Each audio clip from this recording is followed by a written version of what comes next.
Hello everyone, welcome to Chetan Bharat Learning and welcome back to your weekly current affairs series in which we'll cover all the important developments with respect to the field of Indian economy for your UPSC preparation. Now the period of reference for this particular video would be 7th of July to 19th of July. जैसा कि आप जानते हो कि last week आपकी economy के current affairs का lecture नहीं आया था। उसका सिंपल सा रीजन था कि उस week economy related current affairs इतने ज्यादा नहीं थे। इसीलिए मैंने सोचा था कि नेक्स्ट वीक जब आएगा, जो कि आज है, उसमें मैं पिछले 2 वीक के करंट अफेयर्स करवा दूंगा। 2 वीक में तो इकोनॉमी रिलेटेड न्यूज इकट्ठी हो ही जाती है, तो इसीलिए आज के लेक्चर में we'll cover the economy related current affairs of 2 weeks. Alright, so like I said before, our period of reference would be 7th of July to 19th of July. Alright, तो अब ये देख लेते हैं हमने कौन से करंट अफेयर्स कवर करने हैं आज के लेक्चर में जो हमारी प्रिपरेशन के लिए इंपॉर्टेंट है। Alright, what will we cover? What will we cover? Fuel prices and rising inflation. जैसा कि आप लोग सुन रहे होंगे अगर आप न्यूज़पेपर पढ़ रहे हो कि फ्यूल प्राइसेस बढ़ते जा रहे हैं और जो रिटेल इन्फ्लेशन है जो हम मेजर करते हैं सीपीआई से, वो आरबीआई के कंफर्ट जोन से बाहर हो चुका है। आरबीआई का कंफर्ट जोन क्या है कि जो इन्फ्लेशन है ना, अगर वो 2% से 6% के बीच में रहे तो आरबीआई के लिए वो कंफर्टेबल पोजीशन है। पर पिछले 2 महीनों से जो आपकी सीपीआई बेस्ड इन्फ्लेशन है, जिसे हम रिटेल इन्फ्लेशन भी कहते हैं, वो 6% के बैंड को क्रॉस कर चुके हैं, यानी कि मोर देन 6% हो चुकी है। और रिटेल इन्फ्लेशन जो हम सीपीआई से मेजर करते हैं और होलसेल इन्फ्लेशन जो हम WPI से मेजर करते हैं, होलसेल प्राइस इंडेक्स, वो भी बहुत ज्यादा बढ़ा हुआ है। दैट मीन्स ओवरऑल इन्फ्लेशन बहुत ज्यादा बढ़ी हुई है। इसलिए इससे रिलेटेड बहुत सारे आर्टिकल्स आए, उन आर्टिकल्स को हम कवर कर लेंगे। ऑलराइट, नेक्स्ट है OPEC plus agreement to withdraw production cuts. अगर आपने हमारी लास्ट वीडियो देखी होगी, जो लास्ट करंट अफेयर्स की वीडियो आई थी, उसमें मैंने इस इशू पे बात की है, ओपेक प्लस के अग्रीमेंट पे, और मैंने आपसे कहा था कि ओपेक प्लस का अग्रीमेंट होना बहुत ज्यादा जरूरी है इंडिया के लिए। वो ओपेक प्लस का अग्रीमेंट हो चुका है, इसीलिए मैंने इसे न्यूज आइटम में डाल दिया है। वैसे तो इससे रिलेटेड जो भी कॉन्सेप्चुअल क्लैरिटी आपको होनी चाहिए वो हमने लास्ट वीडियो में कवर कर लिया है। तो जिन्होंने लास्ट वीडियो नहीं देखी है करंट अफेयर्स की, इकोनॉमी की, वो लोग वो लास्ट वीडियो में जाके ये इशू जरूर देख लेना। राइट, आज हम इसे इसलिए हल्का सा डिस्कस करेंगे क्योंकि अग्रीमेंट हो चुका है। राइट, तब जब वीडियो बनी थी तब अग्रीमेंट हुआ नहीं था। क्लियर? चलो फिर हम एक और न्यूज आइटम पे आएंगे। RBI puts curbs on foreign card firms, जैसे मास्टर कार्ड वगैरह है, उस पे आरबीआई ने कर्ब्स लगा दिए, यानी कि आरबीआई ने उन पे रेगुलेशंस और ज्यादा लगा दिए हैं। हुआ क्या है, आरबीआई ने बैन कर दिया है मास्टर कार्ड को कि वो और कस्टमर्स नहीं ले सकते। राइट, तो मास्टर कार्ड पे और ये जो क्रेडिट और डेबिट कार्ड वाली जो कंपनीज हैं, इन पे आरबीआई ने हल्की सी गाज गिरा दी है। उसका रीजन क्या है और इससे होगा क्या, वो हम इस न्यूज आइटम में देखेंगे कि आरबीआई ने ये करा क्या है। बहुत इंपॉर्टेंट है ये। देन केन एनर्जी वर्सेस इंडियन गवर्नमेंट। हमारी पिछली कई करंट अफेयर्स वीडियो में, अगर मैं बात करूं कुछ 6-7 करंट अफेयर्स वीडियो पहले इकोनॉमी की, मैंने केन एनर्जी का इशू भी डिस्कस किया था। ये दोबारा आ गया है न्यूज में, इसलिए आज फिर हम हल्का सा इसे डिस्कस जरूर करेंगे। इंपॉर्टेंट है ये क्योंकि इसमें रेट्रोस्पेक्टिव टैक्सेशन का मुद्दा आता है। राइट, खैर हम देखते हैं अभी। फिर जैसा कि हमेशा होता है, ये 2 आइटम्स तो हमेशा हमारे इकोनॉमी के करंट अफेयर्स में होते हैं। कुछ आर्टिकल्स मैं आपको देता हूं एज होमवर्क जो आपने खुद पढ़ने हैं। बस उन आर्टिकल्स का नाम गूगल सर्च पे टाइप करना और वो आर्टिकल आपके सामने आ जाएगा। राइट, तो 2 आर्टिकल्स मैंने शॉर्टलिस्ट करे हैं जो आपने खुद पढ़ने हैं। वो आर्टिकल्स मैं आपकी रीडिंग हैबिट अच्छी करने की, मेंस आंसर राइटिंग अच्छे करने के लिए आपको होमवर्क देता हूं। So there are some important articles that I want you guys to read yourself. Alright, और एंड में कुछ एमसीक्यूज आपकी प्रैक्टिस के लिए जिनका आंसर आपने कमेंट सेक्शन में लिख के देना है। ऑलराइट, ठीक है, चलो फिर बिना किसी देरी के let's start with the first issue, fuel prices and rising inflation. Alright, now fuel prices and rising inflation से रिलेटेड 2 आर्टिकल्स आए थे, दोनों हिंदू में थे। राइट, यही 2 आर्टिकल्स इंपॉर्टेंट है हमारी प्रिपरेशन के लिए, इसीलिए इन्हीं दोनों आर्टिकल से मैंने इंपॉर्टेंट आइटम्स निकाली हैं। राइट, तो मुद्दा देख लेते हैं क्या हुआ है। सबसे पहले तो हम रिटेल इन्फ्लेशन की बात करते हैं। देखो, इन्फ्लेशन बहुत ज्यादा बढ़ती जा रही है। और इस बढ़ती हुई इन्फ्लेशन ने इंडिया की इकोनॉमिक रिकवरी को थोड़ा सा कम कर दिया है।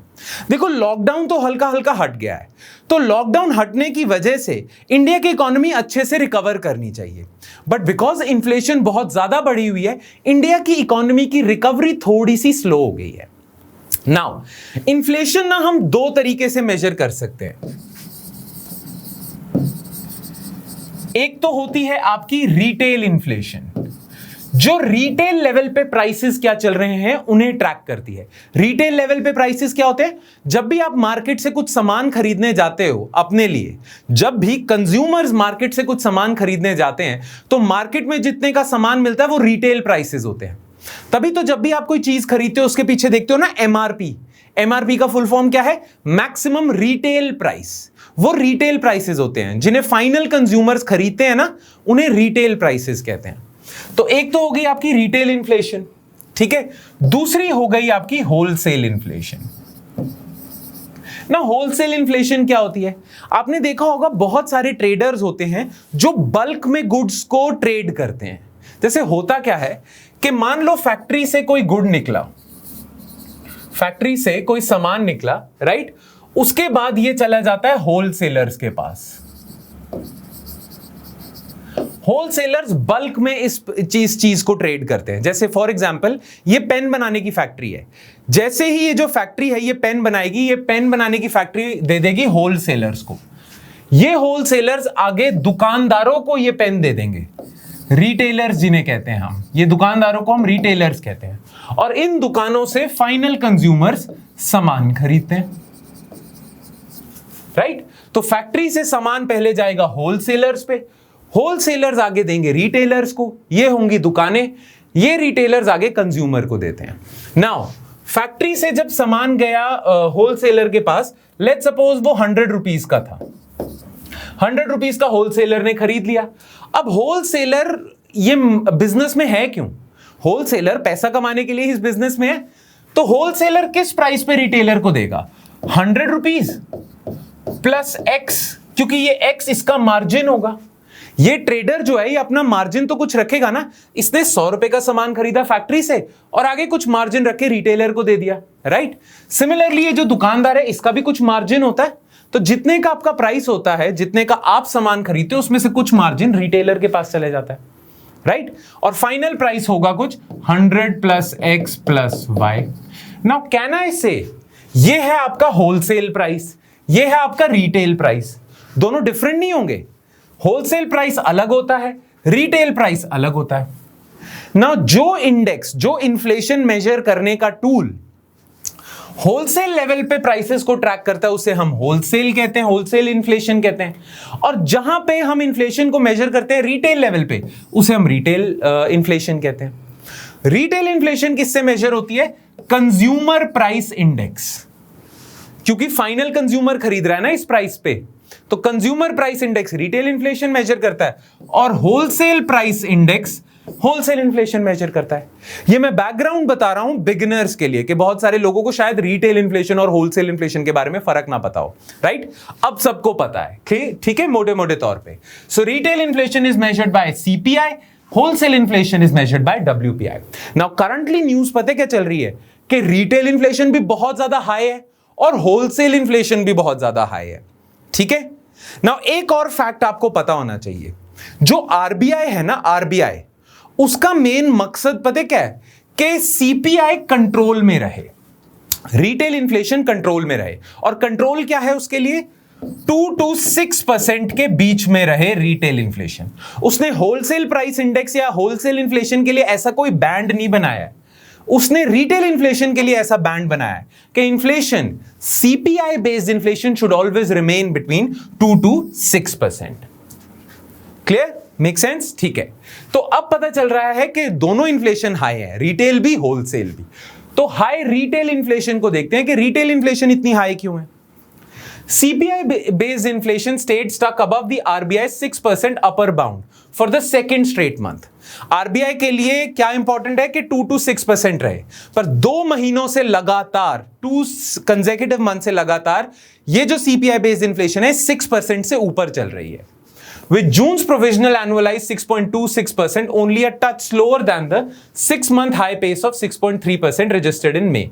May में 6.3% था, जून में 6.26% है, 2 महीनों से लगातार more than 6% है. Now that is a sign of worry for RBI, because RBI को बोला गया है कि वो इसके बीच में रखे CPI इन्फ्लेशन को.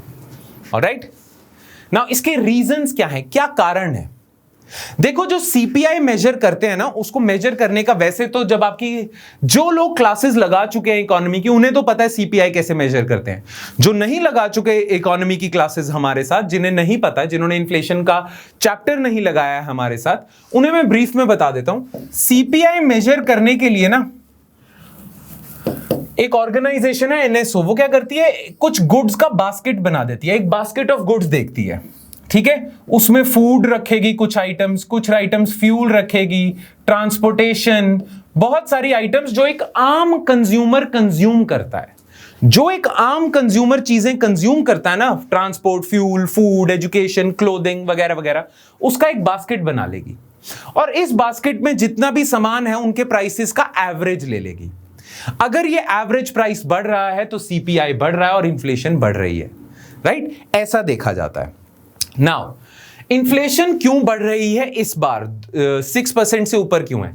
क्योंकि इसी बास्केट में, सीपीआई का जो बास्केट है जिसे ट्रैक करते हैं, उसमें फूड का प्राइस बढ़ता जा रहा है. तो फूड इन्फ्लेशन बहुत ज्यादा हाई है, इसलिए सीपीआई इन्फ्लेशन बढ़ती जा रही है, ओवरऑल इन्फ्लेशन बढ़ती जा रही है. Right, sharp increase in food inflation, specially in oils, fats and protein. Protein items जो हैं फूड में, ऑयल्स हैं, फैट्स हैं, इनमें प्राइसेस बहुत बढ़ते जा रहे हैं. प्रोटीन में क्या आ जाएगा, एग्स, दालें वगैरह, पल्सेस, दालों के प्राइस बढ़ते जा रहे हैं, एग्स के प्राइसेस बढ़ते जा रहे हैं. फूड इन्फ्लेशन होती जा रही है बहुत ज्यादा, इसीलिए ऑन एवरेज भी प्राइसेस बढ़ते जा रहे हैं. सिर्फ फूड इन्फ्लेशन नहीं हो रही है, फ्यूल इन्फ्लेशन भी बहुत ज्यादा हो रही है. हम तो सुन ही रहे हैं, पेट्रोल और डीजल के दाम बहुत ज्यादा बढ़ते जा रहे हैं. राइट, पर फ्यूल में आपको पता है सिर्फ पेट्रोल और डीजल नहीं आता है, बहुत सारे और फ्यूल आइटम्स हैं जो एक गरीब आदमी कंज्यूम करता है, जैसे केरोसिन हो गया. राइट, ये सारी चीजें भी तो फ्यूल हैं. तो ये जो न्यूज़पेपर है ये बताता है कि अपार्ट फ्रॉम पेट्रोल डीजल भी फ्यूल के प्राइसेस बढ़ते जा रहे हैं. पेट्रोल डीजल को निकाल दो ना अगर फ्यूल की कैटेगरी से, तो भी प्राइसेस बढ़ते जा रहे हैं. Fuel inflation excluding petrol and diesel surge to a record 12.7% in June. और फ्यूल के प्राइसेस कौन बढ़ा रहा है? Apart from petrol diesel, LPG के प्राइसेस बढ़ते जा रहे हैं, केरोसिन के प्राइसेस बढ़ते जा रहे हैं. और जो रूरल पुअर होते हैं, रूरल पुअर जो फ्यूल कंज्यूम करते हैं, काउ डंग वगैरह, उसके भी प्राइसेस बढ़ते जा रहे हैं. राइट, तो पेट्रोल डीजल के तो प्राइसेस बढ़ते ही जा रहे हैं, अपार्ट फ्रॉम पेट्रोल डीजल भी जो फ्यूल के प्राइसेस है वो भी बढ़ते जा रहे हैं यहां पे, तो इन्फ्लेशन बढ़ती जा रही है. एक और कारण है, क्योंकि पेट्रोल डीजल के दाम रिकॉर्ड्स टच कर गए हैं, तो ट्रांसपोर्टेशन कॉस्ट महंगी हो गई है. तो इस बास्केट में ट्रांसपोर्टेशन भी है. Transport cost remains persistently high as both petrol and diesel prices continue to rise. तो पेट्रोल डीजल बढ़ रहे हैं, इस वजह से ट्रांसपोर्ट बढ़ रहा है, फ्यूल बढ़ता जा रहा है, एलपीजी, केरोसिन के प्राइसेस, और फूड इन्फ्लेशन होती जा रही है, इसीलिए सीपीआई बढ़ता जा रहा है. ये रीजंस आइडेंटिफाई किए गए हैं. अच्छा, with global crude oil trending higher, the unabated rise in domestic transportation costs is bound to reflect in retail prices of farm produce and product shipped from factories. अच्छा, ट्रांसपोर्टेशन कॉस्ट ना कभी भी high नहीं होनी चाहिए. Transportation cost high होती है ना तो सारी चीजें महंगी हो जाती हैं. नेचुरल सी बात है. अगर ग्लोबल क्रूड ऑयल प्राइसेस बढ़ते गए तो पेट्रोल डीजल महंगा होता जाएगा, और अगर पेट्रोल डीजल महंगा होता जाएगा तो ट्रांसपोर्टेशन कॉस्ट बढ़ती जाएगी. और जितने भी गुड्स एंड सर्विसेज आप तक पहुंच रहे हैं उनमें ट्रांसपोर्टेशन तो चाहिए होती है. तो अगर ट्रांसपोर्टेशन कॉस्ट बढ़ेगी ना, सारे गुड्स महंगे हो जाएंगे. अगर ट्रांसपोर्टेशन कॉस्ट बढ़ेगी, सारे गुड्स एंड सर्विसेज महंगे हो जाएंगे, नेचुरली इन्फ्लेशन होगी. तो ये लाइन कहती है कि अगर ग्लोबल क्रूड ऑयल प्राइसेस नहीं कम होते तो इन्फ्लेशन तो हाई ही रहेगी.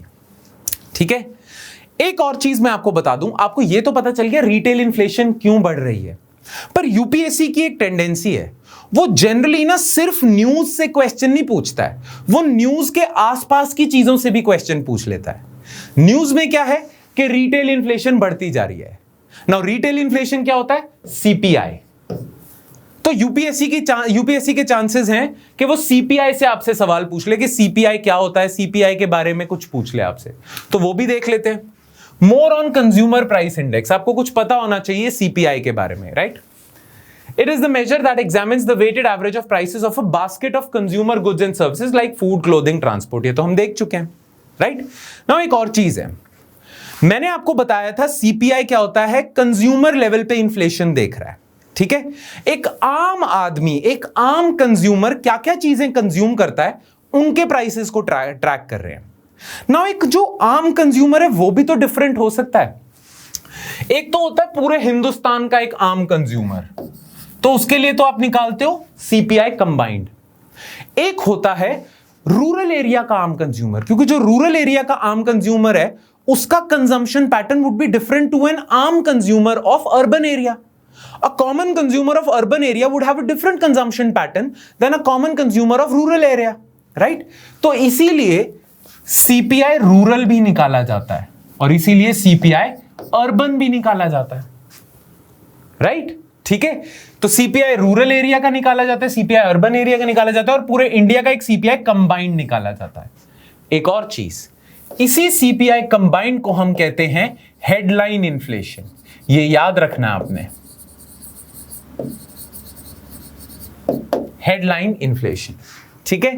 नाउ याद रखो, यहां पे भी लिखा हुआ है CPI combined, CPI rural, CPI urban is calculated by NSO, National Statistical Organization, which is under Ministry of Statistics and Program Implementation. याद रखना, CPI Rural, CPI Urban, CPI Combined is calculated by National Statistical Organization, NSO, which is under Ministry of Statistics and Program Implementation. और भी कुछ CPI है। एक होता है आपका CPI इंडस्ट्रियल वर्कर। एक इंडस्ट्रियल वर्कर का भी कंजम्पशन पैटर्न अलग होता है, सीपीआई रूरल लेबर, ठीक है? और होता है सीपीआई एग्रीकल्चर लेबर। ये तीन और होते हैं, ठीक है? इन तीनों को निकालता है डिपार्टमेंट ऑफ लेबर, ये याद रखना है, ठीक है? ये तीनों निकालेगा मिनिस्ट्री ऑफ सैट, ये तीनों निकालेगा डिपार्टमेंट ऑफ लेबर, जो होता है मिनिस्ट्री ऑफ लेबर के अंडर, राइट? क्लियर? तो ये है सीपीआई कंबाइंड, यही सारी इंफॉर्मेशन दी हुई है। और सीपीआई इस इंडेक्स को कैलकुलेट करने के लिए बेस ईयर होता है ये। अगर आपने हमारे जो इकोनॉमी के लेक्चर्स है नहीं लगाए तो बस आप ये चीज याद रखो कि सीपीआई का बेस ईयर इतना होता है। बस जो बाकी हैं जिन्होंने लेक्चर लगाए हैं उन्हें पता है कि बेस ईयर का मतलब क्या होता है। जो बिगिनर्स हैं अगर उन्हें नहीं पता बेस ईयर, कोई बात नहीं, अभी बस ये याद कर लो, आगे काम आएगा, ठीक है? तो रिटेल इन्फ्लेशन तो हमने देख लिया, अब हम होलसेल इन्फ्लेशन भी देख लेते हैं। हाई होलसेल इन्फ्लेशन भी चल रही है। Wholesale price inflation also stayed stubbornly high at 12.07%। जून में ये 12% थी और मई में तो ये क्लोज टू 13% हो गई थी, राइट? अब इसके कारण क्या है? What are the reasons for high wholesale inflation? Price gains in fuel and power category, ठीक है? जो फ्यूल इन्फ्लेशन है वो बहुत ज्यादा है और जो पावर इलेक्ट्रिसिटी का प्राइसेस हैं वो बहुत ज्यादा है। नाउ जो होलसेल प्राइस इंडेक्स होता है ना, उसके लिए भी आप बास्केट लेते हो, जैसे कंज्यूमर प्राइस इंडेक्स के लिए एक आप बास्केट लेते हो, होलसेल प्राइस इंडेक्स के लिए भी बास्केट लेते हो और उसमें डिफरेंट चीजें आपने डाली होती है, फूड डाला होता है, फ्यूल डाला होता है, इलेक्ट्रिसिटी डाली होती है और इन सबका डिफरेंट वेट्स होते हैं। फूड का थोड़ा वेट कम होगा, फ्यूल का वेट ज्यादा होगा। कंज्यूमर प्राइस इंडेक्स में फूड का वेट ज्यादा होगा, फ्यूल का कम होगा। होलसेल में वेट्स अलग हैं, रिटेल में वेट्स अलग हैं। खैर, तो इसमें बोल रहे हैं कि फ्यूल के प्राइसेस बढ़े और इलेक्ट्रिसिटी के प्राइसेस बढ़े हैं। फिर मैन्युफैक्चर्ड प्रोडक्ट्स है ना, जो फैक्ट्री प्रोडक्ट्स हैं, उनके प्राइसेस भी बहुत ज्यादा बढ़े, इसलिए होलसेल इन्फ्लेशन बहुत ज्यादा है, ठीक है? Next, medium and small scale industrial units already struggling to cope with the pandemic's impact on demand and overall finances now face rising raw material and input cost. Now, आपको पता है कोई भी जो इंडस्ट्री होती है वो क्या करती है? मान लो मेरी ये इंडस्ट्री है, मैं ये पेन बना के बेचता हूं। अब अगर इस पेन बनाने के लिए जो रॉ मटेरियल यूज होता है, जैसे मुझे प्लास्टिक चाहिए, इंक चाहिए, ये सारी चीजें रॉ मटेरियल चाहिए, अगर ये रॉ मटेरियल ही महंगा हो जाए और मैं फाइनल प्राइस महंगा कर नहीं रहा हूं, नॉर्मली इंसान क्या करता है, फैक्ट्री इनपुट जो भी जितना भी रॉ मटेरियल है वो लेता है, फिर अपनी लेबर लगाते हैं और फाइनल प्राइस पे बेच देते हैं। ये जो डिफरेंस होता है ये एक उस फैक्ट्री ओनर का प्रॉफिट होता है, मार्जिन होता है उसका।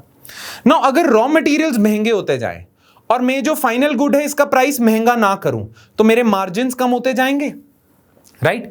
तो इवेंचुअली मुझे फाइनल गुड का भी प्राइस बढ़ाना पड़ेगा। तो क्योंकि इंडस्ट्रीज के लिए रॉ मटेरियल महंगा होता जा रहा है, उनकी इनपुट कॉस्ट बढ़ती जा रही है, इसलिए भी होलसेल इन्फ्लेशन बढ़ती जा रही है, राइट?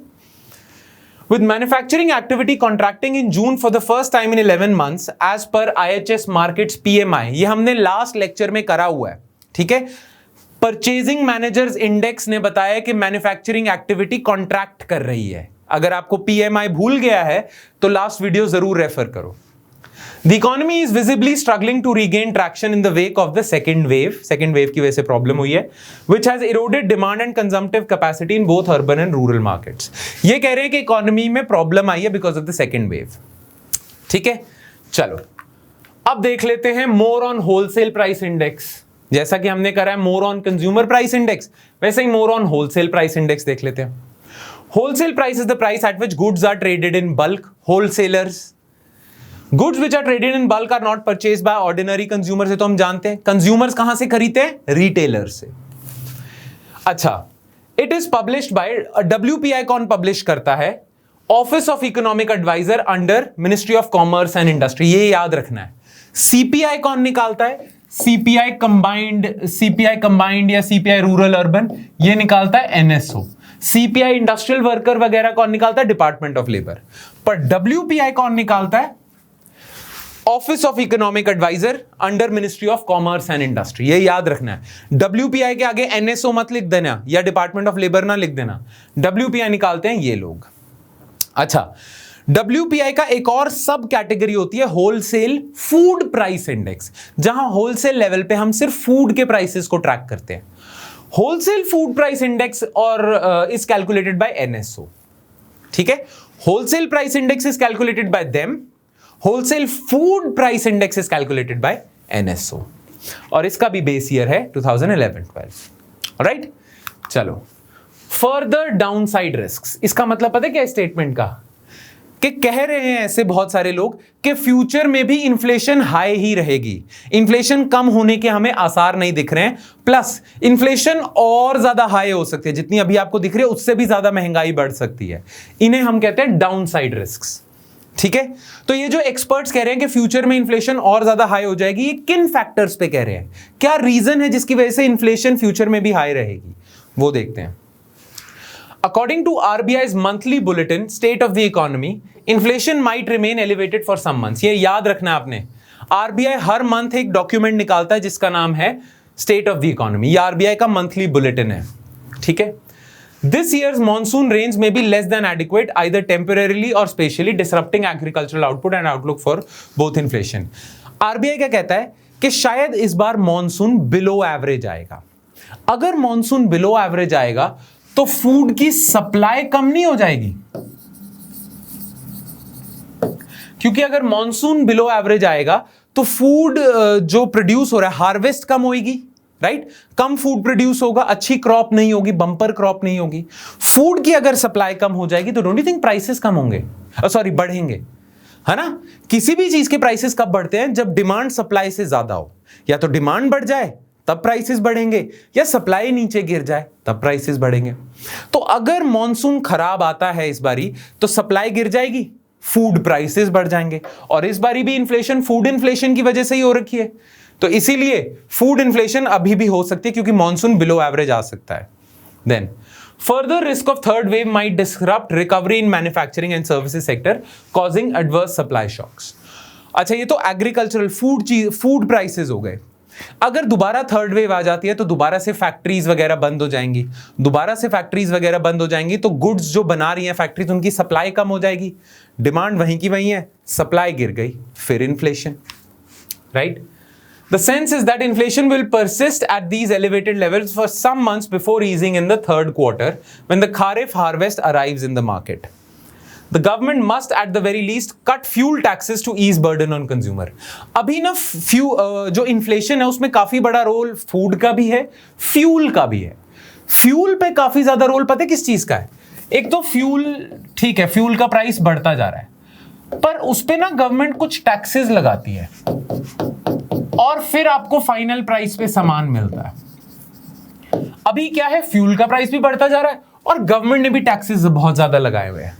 तो जितने भी एक्सपर्ट्स हैं इंक्लूडिंग आरबीआई, वो गवर्नमेंट को कह रहे हैं कि आप टैक्सेस कम कर दो ताकि final price of petrol diesel कम हो जाए, ट्रांसपोर्टेशन कॉस्ट कम हो जाए, ओवरऑल इन्फ्लेशन में थोड़ी राहत मिले। पर अभी गवर्नमेंट भी टैक्सेस कम नहीं कर रही है क्योंकि गवर्नमेंट के पास भी पैसा कहीं से नहीं आ रहा है। इकोनॉमी तहस नहस है तो गवर्नमेंट के पास भी टैक्सेस के थ्रू पैसा नहीं आ रहा है, तो गवर्नमेंट इन्हीं टैक्सेस से काफी पैसा कमा रही है, राइट? तो अभी आरबीआई ने कहा है कि आप टैक्सेस कम कर दो, लोगों को थोड़ी राहत मिलेगी, कम से कम फ्यूल वाले उस पे। क्लियर? ठीक है। अच्छा, नेक्स्ट हमारा इशू है ओपेक प्लस अग्रीमेंट।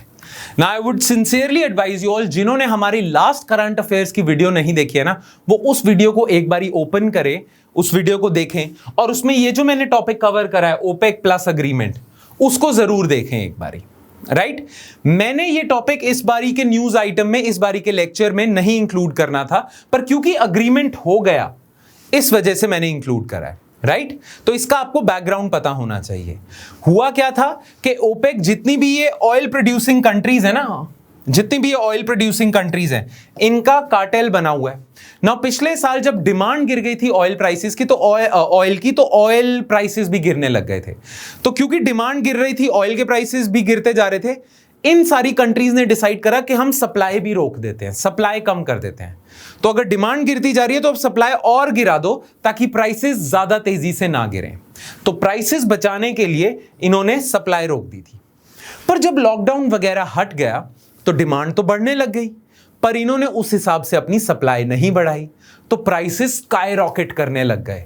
इतने ज्यादा बढ़ गए कि हम देख रहे हैं पेट्रोल डीजल 100 रुपए का मार्क टच कर रहे हैं, राइट? क्योंकि इन लोगों ने अपने जो इन्होंने प्रोडक्शन में कट्स किए हुए थे, सप्लाई में कट्स किए हुए थे, इन्होंने बढ़ाए नहीं, उन कट्स को रोका नहीं, राइट? और डिमांड बढ़ने लग गई तो प्राइसेस भी बढ़ने लग गए।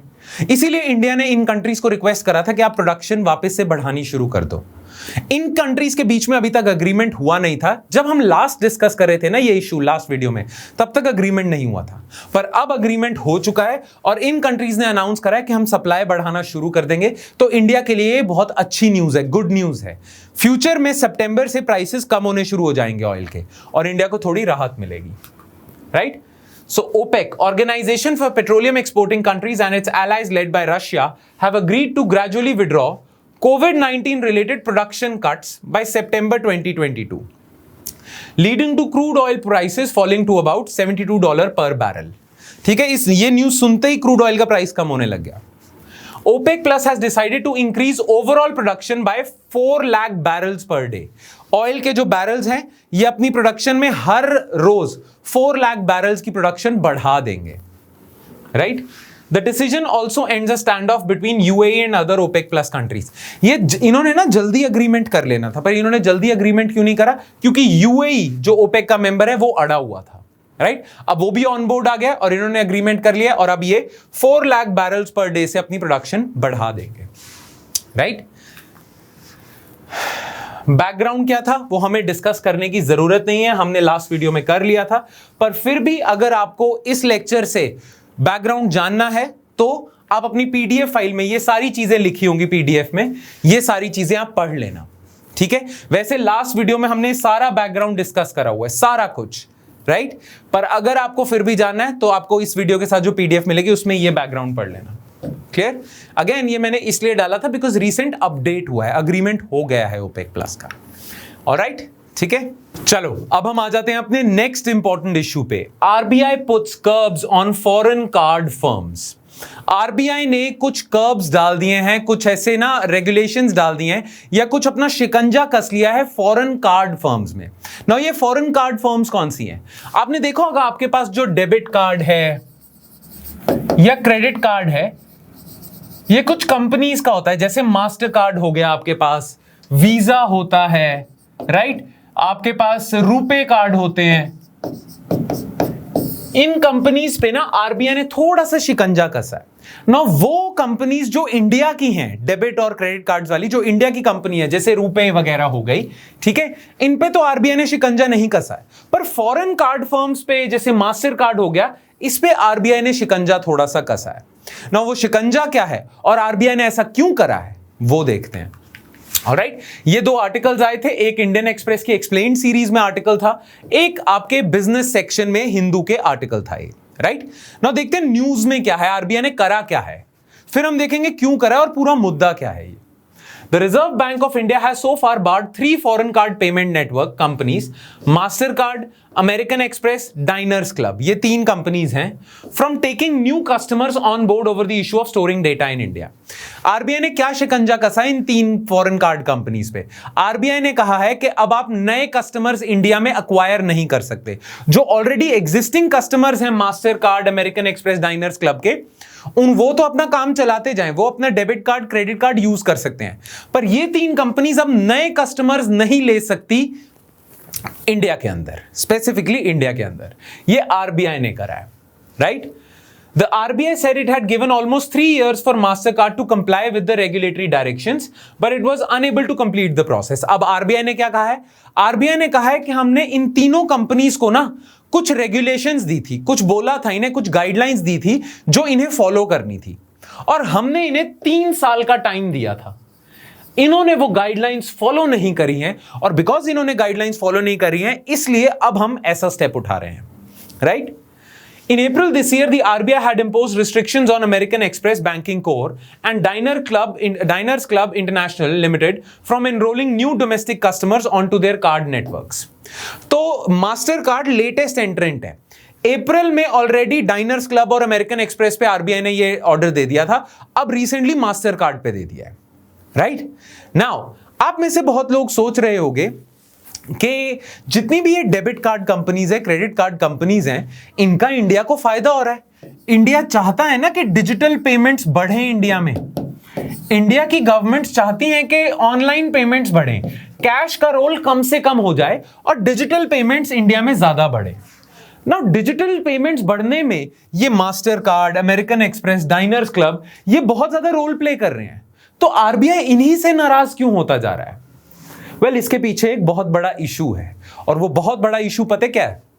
सिंपल, जितनी भी आप ट्रांजैक्शन करते हो, लेट्स सपोज आप मास्टर कार्ड यूज करते हो, ठीक है, आपके पास मास्टर कार्ड का डेबिट कार्ड है, और उस डेबिट कार्ड से आप कोई ट्रांजैक्शन करते हो, कोई गुड खरीदते हो, कोई ऑनलाइन शॉपिंग करते हो, किसी को पेमेंट करते हो, कुछ भी करते हो ना, जो भी आप चीजें करते हो ना, उससे एक डेटा जनरेट होता है, फाइनेंशियल डेटा जनरेट होता है। ठीक है, कि इस इंसान ने इस इंसान को पेमेंट करी, इस इंसान ने इस बैंक अकाउंट से इस इंसान को इस बैंक अकाउंट में पेमेंट करी है, ये सारा डेटा जनरेट होता है। इसे हम फाइनेंशियल डेटा कहते हैं या पेमेंट डेटा कहते हैं। राइट, नाउ ये जो पेमेंट डेटा है ना, मास्टर कार्ड क्या करेगा, इस पेमेंट डेटा को यूएसए में स्टोर करेगा। ये जो डेटा है, क्योंकि ये अमेरिकन कंपनी है, अमेरिकन एक्सप्रेस है, ये अमेरिकन कंपनी है, ये सारा इंडिया के जो लोग हैं जो आपस में ट्रांजैक्शंस कर रहे हैं, उनका डेटा भी अमेरिका में स्टोर करेगा।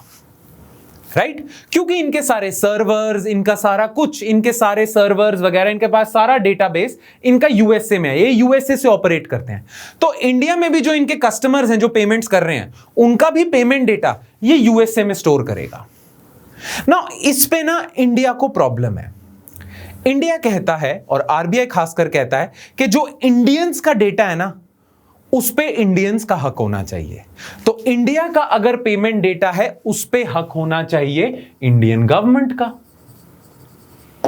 ठीक है, इसे डेटा सॉवरेनिटी भी कहेंगे।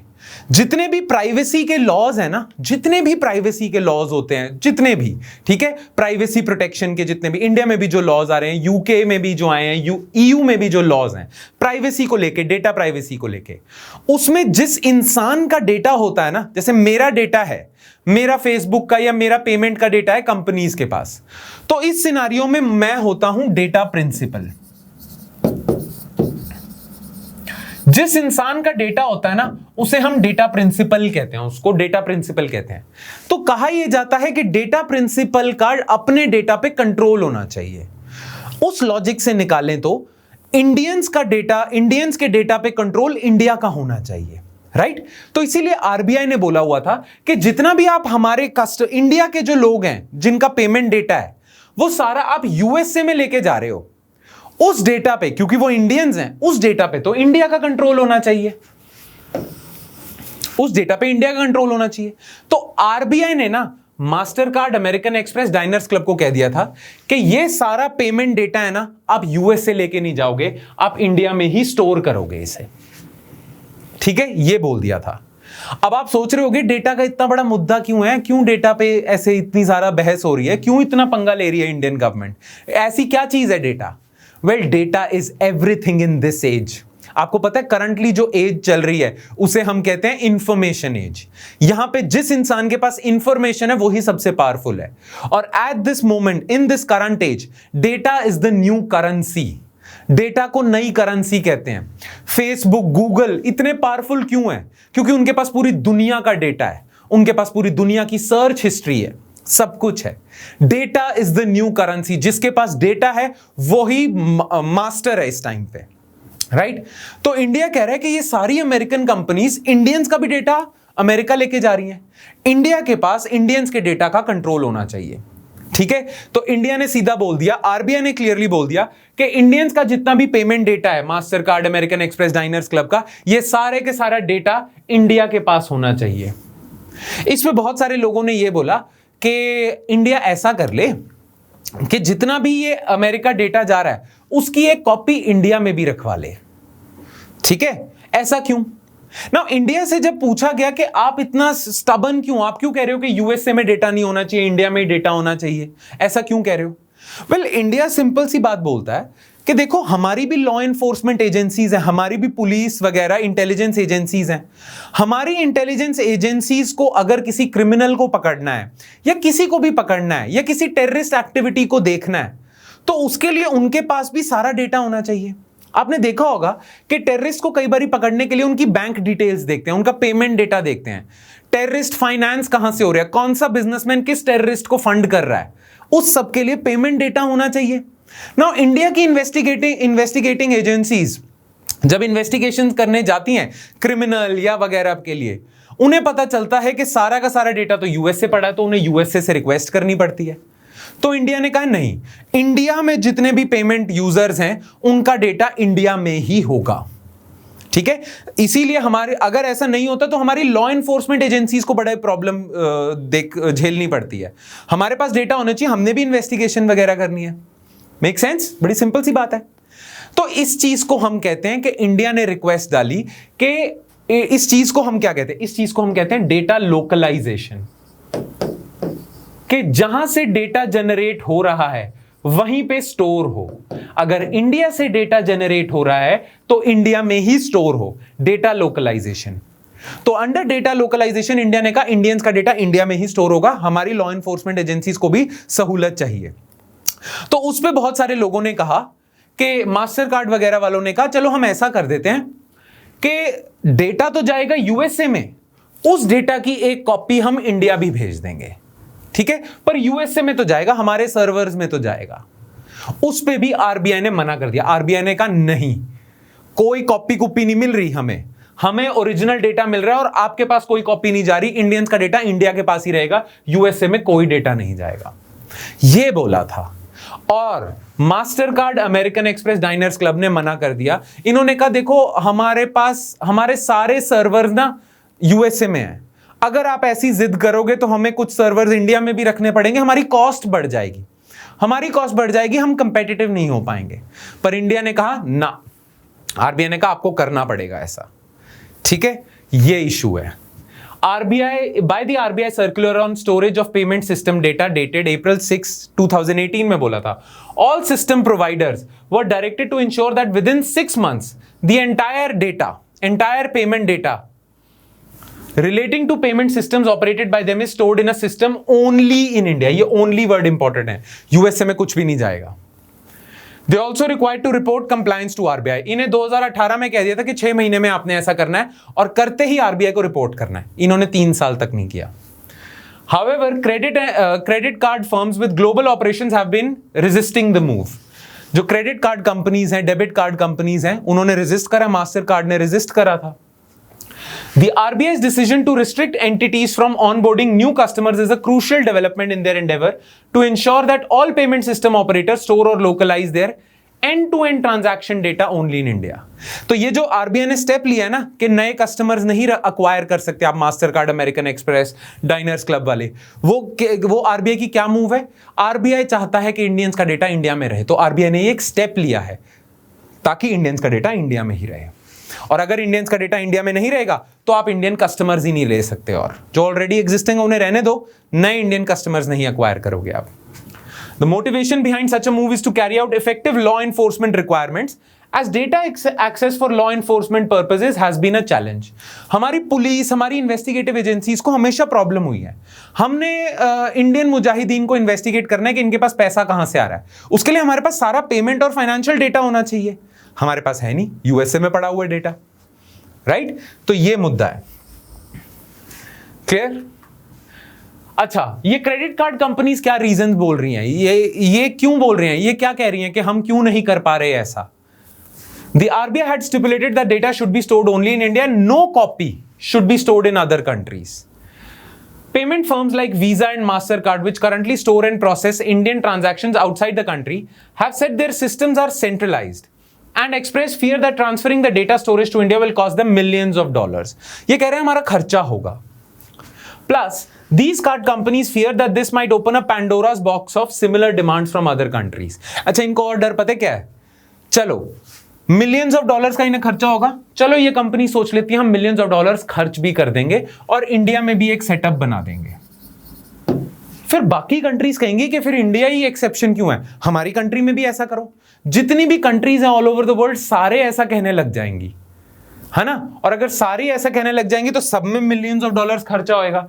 ऐसे करते करते तो बहुत खर्चा हो जाएगा, राइट? तो अगर इंडिया की डिमांड मान ली तो बाकी कंट्रीज की भी माननी पड़ेगी, बहुत खर्चा हो जाएगा, पैंडोरास बॉक्स खुल जाएगा। ठीक है? While the finance ministry had suggested some easing of norms in transferring the data, the RBI refused to budge, stating that the payment systems need closer monitoring in the wake of rising use of digital transactions। दो finance ministry ने थोड़ी सहूलत दे दी थी इन card companies को, जिससे इनके लिए easy हो गया था डेटा इंडिया में ट्रांसफर करने के लिए करना, पर आरबीआई ने स्ट्रिक्ट रखा हुआ है। आरबीआई कहता है डिजिटल ट्रांजैक्शंस, क्योंकि सारी पेमेंट्स अब ऑनलाइन हो रही हैं, ऑनलाइन ट्रांजैक्शंस पे मॉनिटरिंग करना बहुत इंपॉर्टेंट है, इसलिए इन्हें सारा डेटा इंडिया में ही रखना पड़ेगा। इसे ये याद रखना आपने, इसे हम डेटा लोकलाइजेशन कहते हैं, जहां का डेटा वहीं स्टोर हो। और वो याद रखना, मेरा डेटा है अगर किसी फेसबुक के पास, तो मैं डेटा प्रिंसिपल होऊंगा जिसका डेटा फेसबुक के पास है, राइट? डेटा प्रिंसिपल भी आपको पता है, डेटा सॉवरेनिटी भी आपको पता होना चाहिए, जिसका डेटा उसी का कंट्रोल होना चाहिए उस पर, राइट? अच्छा, वे फॉरवर्ड क्या है? अब क्या कर सकते हैं? क्रेडिट कार्ड या डेबिट कार्ड कंपनीज के लिए बहुत महंगा हो जाएगा, राइट? अगर वो ऐसा करेंगे, और इंडियन गवर्नमेंट या आरबीआई इज रिफ्यूजिंग टू बज। आरबीआई भी ये वाला स्टैंड रख रहा है, डेबिट कार्ड कंपनीज ये वाला स्टैंड रख रही हैं, दोनों अपने स्टैंड से बज नहीं कर रही हैं, तो कोई मिडिल पाथ निकल सकता है, मिडिल पाथ निकल सकता है। Though RBI is well within its rights under data sovereignty, experts believe that hard data localization, hard मतलब आरबीआई का ये हार्ड स्टांस के इंडिया में ही रहेगा डेटा और कहीं नहीं रहेगा, would impact India's payment ecosystem, India का पेमेंट इकोसिस्टम को नुकसान हो सकता है इससे। अच्छा, एक और तरीका लोग कह रहे हैं, वैसे इंडिया के सामने ना एक ऑप्शन थी, इंडिया के सामने ऑप्शन ये थी कि इंडिया ना म्यूचुअल लीगल असिस्टेंस ट्रीटी कर ले यूएसए के साथ। अगर यूएसए के साथ India mutual legal assistance treaty कर लेता है तो उसमें इंडिया की लॉ एनफोर्समेंट एजेंसी ना कॉन्टैक्ट कर लेंगी यूएसए की लॉ एनफोर्समेंट एजेंसी, और उस एग्रीमेंट के तहत वो ट्रांसफर कर देंगे information under mutual legal assistance treaty. ठीक है? बट इंडिया का एक्सपीरियंस ये रहा है कि म्यूचुअल लीगल असिस्टेंस ट्रीटी के थ्रू इंफॉर्मेशन जब हम निकलवाते हैं उसमें डिले बहुत होता है, टाइम बहुत लगता है, बहुत कंबरसम होता है, राइट? तो वो नहीं कर सकते। तो एक्सपर्ट्स कह रहे हैं कि एमलैट के अलावा आप एक ऐसी ट्रीटी कर लो जिसमें यूएसए से जल्दी डेटा आ जाए, राइट? ऐसा भी कर सकते हैं। Idea must be to ensure that Indian law enforcement requirements of access to data are met in timely manner while at the same time allowing data flows to foster innovation and trade in the tech ecosystem. ठीक है, but RBI इस point पे dead against है. RBI कह रहा है हम USA से कोई ट्रीटी नहीं करेंगे, म्यूचुअल लीगल असिस्टेंस ट्रीटी है यूएसए से, उसे रहने देते हैं.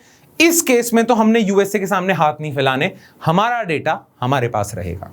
ये आरबीआई का रिजिड स्टांस है. ठीक है, and which is a fair stance also, because India का डेटा इंडिया में ही रहना चाहिए. ये कोई आउटरेजियस डिमांड नहीं है. सारे वर्ल्ड का डेटा यूएसए में ही क्यों हो, राइट? खैर, इस सब में फायदा पता है किसको हो रहा है? जो इंडियन कार्ड कंपनीज हैं, जैसे रुपे इंडिया का है. ठीक है, इंडिया की एक ऑर्गेनाइजेशन है national payment corporation of India, उसका रुपे है. वो तो इंडियन ही है, वो तो इंडिया का डेटा इंडिया में स्टोर करते हैं, तो उन्हें बहुत फायदा हो रहा है. खैर, आरबीआई का control in credit card companies पे कैसे है वो देख लेते हैं. आरबीआई कैसे कंट्रोल करती है? Regulatory hold of RBI over payment systems. किसी लॉ ने ही पावर दी होगी आरबीआई को. वो क्या है लॉ, ये भी पता होना चाहिए, प्रीलिम्स में सवाल आ सकता है. Firms such as MasterCard, Visa, NPCI are payment system operators authorized to operate a card network in India under the Payment and Settlement System Act.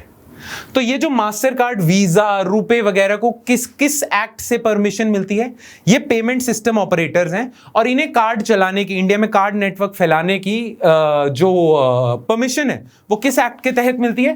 Payment and settlement system act of 2007, इसके अंदर मिलती है. और इसी act के तहत, under this act, the RBI is the authority for regulation and supervision of payment system in India. India में payment system कैसे चलेगा, आरबीआई देखेगा. Under this act, the RBI's payment system enables payments to be effected between a payer and beneficiary and involves the process of clearing payment or settlement or all of them. ठीक है, तो ये पता होना चाहिए कि RBI के पास power कहां से आती है इन क्रेडिट कार्ड कंपनीज को डायरेक्ट करने की, अंडर दिस एक्ट. ठीक है, तो आई होप ये आपको पूरा इशू समझ आ गया हो. मेन इशू ये सारा डेटा सॉवरेनिटी का है, डेटा सॉवरेनिटी का है, डेटा लोकलाइजेशन का है. ऑलराइट, चलो अब हम आ जाते हैं अपने लास्ट इशू पे, which is Cairn energy issue. ठीक है, नाउ इससे रिलेटेड बहुत सारे आर्टिकल्स आए, हिंदू में भी आया, but the best article was in Indian express explained series. तो इसी को हम सोर्स मान के चलेंगे. जो जो इंपॉर्टेंट इंफॉर्मेशन आपको चाहिए यूपीएससी के लिए वो इस आपको वीडियो में मिल जाएगी. ऑलराइट, और जो इसके साथ पीडीएफ मिलेगी उसमें भी. ओके, सो पहले देखते हैं what's in the news. News में क्या आया है, ये केन एनर्जी का इशू न्यूज में क्यों है? Britain's Kane Energy has secured an order from a French court authorizing the freezing of 20 Indian government properties in Paris valued at over 20 million euros. तो केन एनर्जी ने फ्रांस का एक कोर्ट है उससे परमिशन ले ली है कि इंडिया की कुछ प्रॉपर्टीज हैं पेरिस में, वो सारी केन एनर्जी अक्वायर कर ले, सीज कर ले. इंडिया की प्रॉपर्टीज हैं वर्थ 20 मिलियन यूरोस की, इंडियन गवर्नमेंट की कुछ प्रॉपर्टीज हैं पेरिस में, वो सारी अब केन एनर्जी ले लेगा. फ्रांस ने परमिशन दे दी है. ठीक है, ऐसा क्यों हो रहा है अभी देखते हैं. This is the first court order secured against India to enforce 1.2 billion arbitration award against Kane Energy had won against the Indian government in the retrospective tax dispute. Actually, अगर आप बहुत टाइम से हमारे करंट अफेयर्स फॉलो कर रहे हो तो मैंने ये इशू करवाया हुआ है. केन एनर्जी है ना, उसका डिस्प्यूट चल रहा था गवर्नमेंट ऑफ इंडिया से. केन एनर्जी ने बोला है कि गवर्नमेंट ऑफ इंडिया ने हम पे यूजलेस पेनल्टी लगाई है और हमें बहुत पैसे का नुकसान हुआ है. ना ये डिस्प्यूट जो चल रहा था ये चला गया international court of arbitration Hague में, हेग स्विट्जरलैंड में ये कोई केस चला गया. इंटरनेशनल कोर्ट ऑफ आर्बिट्रेशन ने केन के फेवर में दिया डिसीजन और कहा कि इंडियन गवर्नमेंट ओज $1.2 टू केन एनर्जी. मतलब इंडियन गवर्नमेंट को कॉम्पेंसेट करना पड़ेगा केन एनर्जी को $1.2 से. नाउ इंडियन गवर्नमेंट को ये अवार्ड, ये रूलिंग पसंद नहीं आई. ठीक है, तो इंडियन गवर्नमेंट ने डिसाइड करा कि हम इस डिसीजन के खिलाफ अपील करेंगे. अपील करेंगे हम नेदरलैंड्स में, नेदरलैंड्स के कोर्ट ऑफ आर्बिट्रेशन में हम अपील कर देंगे इसके खिलाफ. ठीक है, बट तब तक केन एनर्जी कह रहा है कि हमें जो इंडियन गवर्नमेंट ओ करती है हमें तो वो चाहिए. इंडियन गवर्नमेंट मना करिए, इंडियन गवर्नमेंट कह रही है हम अपील के बाद देंगे, अभी हम इस डिसीजन से एग्री नहीं करते. तो केन एनर्जी ने क्या करना शुरू कर दिया, इंडिया के जितने भी एसेट्स हैं ना डिफरेंट कंट्रीज में वो ही सीज करने शुरू कर दिए कि अगर आप हमें $1.2 बिलियन नहीं देते तो आपकी प्रॉपर्टीज हम लेनी शुरू कर देंगे, कहीं से तो पैसा रिकवर करें. जैसे बैंक नहीं रिकवर करता, आपकी प्रॉपर्टी सीज कर लेगा, घर ले लेगा, गाड़ी ले लेगा, वैसे ही केन एनर्जी ने शुरू कर दिया है। अब वो करने के लिए वहां के लोकल कोर्ट से परमिशन लेनी होगी। तो पेरिस में जितने भी एसेट्स थे इंडियन गवर्नमेंट के, वो फ्रांस के कोर्ट ने परमिशन दे दी केन एनर्जी को कि आप ले लो। अब ऐसा ही करता जाएगा केन एनर्जी, यूके के कोर्ट से परमिशन लेके इंडियन गवर्नमेंट के यूके में एसेट्स ले लेगा, यूएसए में जो एसेट्स पड़े इंडियन गवर्नमेंट के वो न्यूयॉर्क से परमिशन लेके ऐसे करता जाएगा। ठीक है, क्योंकि जितनी भी कंट्रीज हैं, फ्रांस ने परमिशन क्यों दी है केन एनर्जी को? क्योंकि फ्रांस को पता है कि इंटरनेशनल कोर्ट ऑफ आर्बिट्रेशन ने इनके फेवर में डिसीजन दिया है। वैसे यूके को भी पता है, यूएसए को भी पता है, तो वहां के कोर्ट्स ना केन के फेवर में रहेंगे और इंडियन गवर्नमेंट के एसेट्स लेने देंगे। राइट? तो बड़ी बुरी न्यूज है, थोड़ी बेइज्जती वाली न्यूज भी है, पर चल रहा है ऐसा। On Thursday, the finance ministry said it had not received any communication in this regard from any French court and that it was trying to ascertain the facts. India की फाइनेंस मिनिस्ट्री ने कहा हमें इस बारे में अभी कुछ नहीं पता है, हमारे पास इंफॉर्मेशन आने दो फिर ही हम कुछ बोलेंगे। राइट? पर ये न्यूज चल रही है। अब केन एनर्जी और गवर्नमेंट ऑफ इंडिया का डिस्प्यूट क्या था? डिस्प्यूट क्या था जिसकी वजह से इनके बीच का जो केस है वो इंटरनेशनल कोर्ट ऑफ आर्बिट्रेशन में गया और वहां इंडिया हार गया? क्या डिस्प्यूट था? बैकग्राउंड, ठीक है। In 2006, Kane made a bid to consolidate its Indian assets under a holding company, Kane India Limited. ठीक है, देखो केन यूएसए की यूके की कंपनी है, उसकी एक इंडियन सब्सिडियरी थी केन इंडिया ये लिमिटेड, केन इंडिया लिमिटेड। ठीक है, ये सब्सिडियरी थी। अच्छा, इंडिया में केन यूके के जितने भी एसेट्स थे ना वो किसी और कंपनी में थे जिसका नाम था केन इंडिया होल्डिंग्स।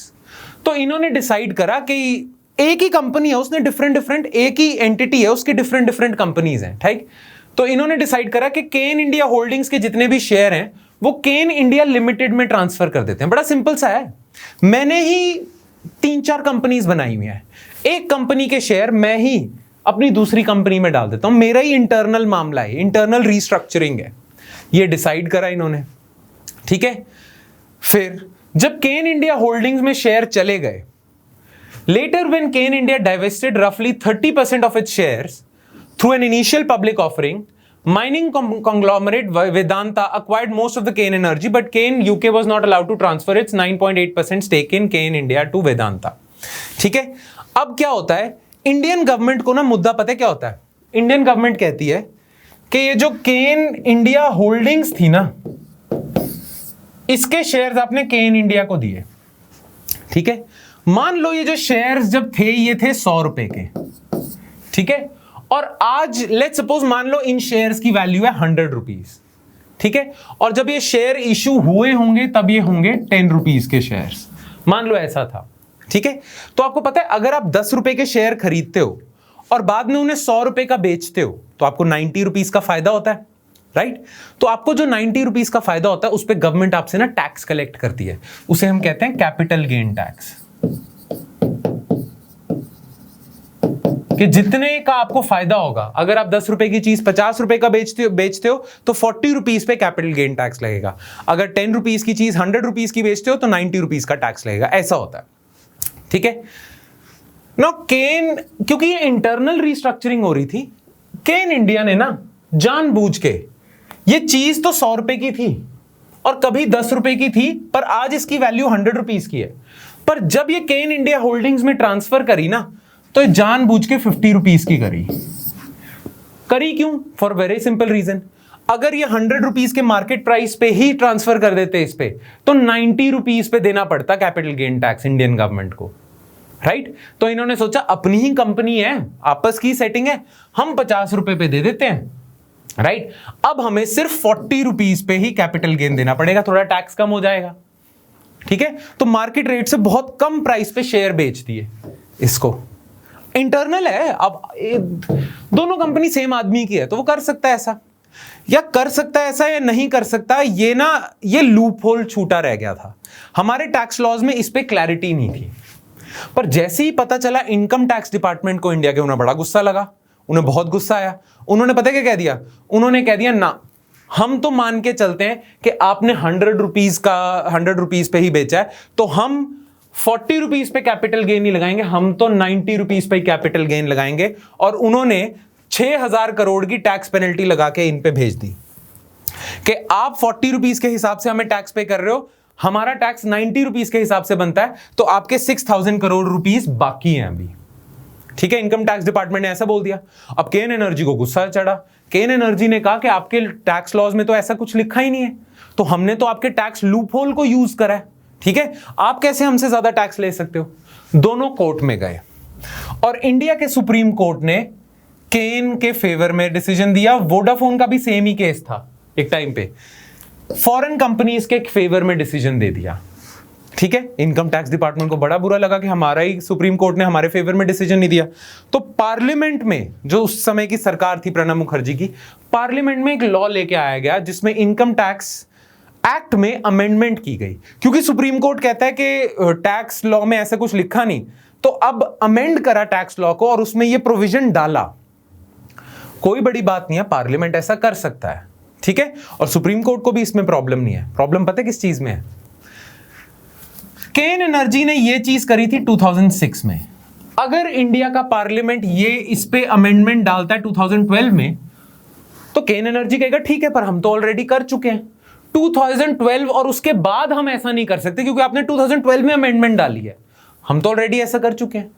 इंडियन पार्लियामेंट ने कहा ना, हम ये अमेंडमेंट रेट्रोस्पेक्टिवली लगा रहे हैं, यानी कि ये जो अमेंडमेंट है ये वैलिड होगी सारे लॉज बिफोर 2012 ऑल्सो। उन्होंने कहा 1962 से लेके जितने भी लॉज हैं, जितनी भी ऐसी ट्रांजैक्शंस हैं, सब पे ये अमेंडमेंट काम करेगी। इसे कहते हैं रेट्रोस्पेक्टिव। जब भी कोई आप लॉ निकालते हो तो वो उस समय से लेके आगे के समय के लिए इंप्लीमेंट होता है, पुराने टाइम में थोड़ी इंप्लीमेंट होगा, राइट? पर इंडियन गवर्नमेंट ने ये रेट्रोस्पेक्टिवली टैक्स लगा दिया। जितना भी टैक्स बनता था अमेंड करा, लॉ डाला और रेट्रोस्पेक्टिवली लगा दिया। इस पे वोडाफोन, केन एनर्जी दोनों को गुस्सा चढ़ा। ठीक है, और उन्होंने मना कर दिया। उन्होंने कहा ये क्या मतलब होता है, ऐसे तो आप कुछ भी कल को कर सकते हो, आप कह दो रेट्रोस्पेक्टिवली लगा दो 90% टैक्स, ऐसे कैसे? ठीक है, ऐसे नहीं आप कर सकते। तो मुद्दा चलता गया और उन्होंने सोचा हम इन्हें इंटरनेशनल कोर्ट ऑफ आर्बिट्रेशन में लेके जाएंगे। तब तक इंडियन गवर्नमेंट ने केन एनर्जी के इंडिया के एसेट्स छीनने शुरू कर दिए। जो आज केन एनर्जी इंडिया के साथ कर रहा है, इंडियन गवर्नमेंट ने केन एनर्जी के साथ करा था। उनके पैसे लेने शुरू कर दिया, एसेट्स सीज करने शुरू कर दिए। तो केस गया इंटरनेशनल कोर्ट ऑफ आर्बिट्रेशन में और केन एनर्जी ने कहा इनफ इज इनफ, हमें इन्होंने डैमेज किया, हमारा बहुत लॉस हुआ है, इंडियन गवर्नमेंट ओज अस। और इंटरनेशनल कोर्ट ऑफ आर्बिट्रेशन ने भी कह दिया कि इंडियन गवर्नमेंट वाज रॉन्ग और इंडियन गवर्नमेंट ओज $1.2 बिलियन टू केन एनर्जी। अब इंडियन गवर्नमेंट इतना पैसा कैसे दे? तो इंडियन गवर्नमेंट कह रही है अभी कि हम अपील करेंगे। केन एनर्जी कह रहा है कि तब तक तो बहुत देर हो जाएगी, तब तक मैं आपके एसेट्स ही लेना शुरू कर देता हूं जो आपने किया मेरे साथ। I am giving you a taste of your own medicine. Alright, तो ये सारा मुद्दा है। ऑलराइट, द मुद्दा is of retrospective taxation and you should remember this term, this was a very controversial thing. Retrospective taxation, tax पीछे से लग रहा है, राइट? तो ये मुद्दा था। ऑलराइट, नाउ इसका इंपैक्ट क्या होगा इंडिया पे आप देख सकते हो, ये आपके नोट्स में आपको मिल जाएगा। बाकी यही बेसिक सा इश्यू है। ऑलराइट, ठीक है, तो इसी के साथ हमारे सारे करंट अफेयर्स खत्म होते हैं जो पिछले 2 वीक्स में इंपॉर्टेंट हैं। बट कुछ आर्टिकल्स मैंने आपके लिए शॉर्टलिस्ट करे हैं, जो 2 आर्टिकल्स आपने पढ़ने हैं, आपको पीडीएफ में भी मिल जाएंगे। इंपॉर्टेंट आर्टिकल्स टू रीड, दोनों हिंदू के आर्टिकल्स हैं। Growth matters but income levels matter more, एक ये, और दूसरा time to build a valuable economy. ये दोनों आर्टिकल्स प्लीज पढ़ना क्योंकि इससे आपकी रीडिंग हैबिट बेटर होगी। दूसरा, आपकी मेंस आंसर राइटिंग और एस्से राइटिंग बेटर होगी। सो प्लीज जो भी मैं आर्टिकल्स आपको देता हूं ना होमवर्क के लिए, वो जरूर पढ़ना। ऑलराइट, चलो अब हम आ जाते हैं हमारे एमसीक्यूज पे। ठीक है, फॉर योर ओन प्रैक्टिस, और इनके आंसर आपने कॉमेंट सेक्शन में लिखने हैं। ओके, चलो number 1, consider the following statements. The acceptable band for wholesale inflation, wholesale not retail, as prescribed by RBI is 2 to 6%. Okay, CPI industrial worker is calculated by Ministry of Statistics and Program Implementation. Which of the above statements are correct? Only one, only two, both, neither. Okay, next, which of the following is not the reason for rise in prices of petrol and diesel in India? Petrol and diesel का जो price rise हो रहा है इन चारों में से कौन सा रीजन नहीं है? नॉट है, ठीक है। High excise duty on petroleum products, okay. Production cuts announced by OPEC plus last year, okay. Latest agreement among OPEC plus countries to phase out production cuts and raise production levels. Okay. Recovering demand for transportation fuel after the first wave of COVID-19. ठीक है, इन चारों में से कौन सा reason नहीं है? Alright, तो आंसर लिखना नीचे कमेंट सेक्शन में, and I would conclude this session. That's it from my side, guys. I hope you liked today's session, and I'll see you next time with more stuff. Thank you. Hi, अगर आपको ये lecture पसंद आया तो हमारे channel को subscribe कीजिए, और अगर आप यूपीएससी 2021 के प्रीलिम्स के लिए सीरियस हैं तो हमारा क्रैश कोर्स जरूर ज्वाइन कीजिए। कोर्स की डिटेल्स आपको हमारी वेबसाइट, जिसका लिंक डिस्क्रिप्शन सेक्शन में होगा, उस पर मिल जाएंगी। नहीं तो आप हमें कॉल कर सकते हैं नीचे दिए गए नंबर पर।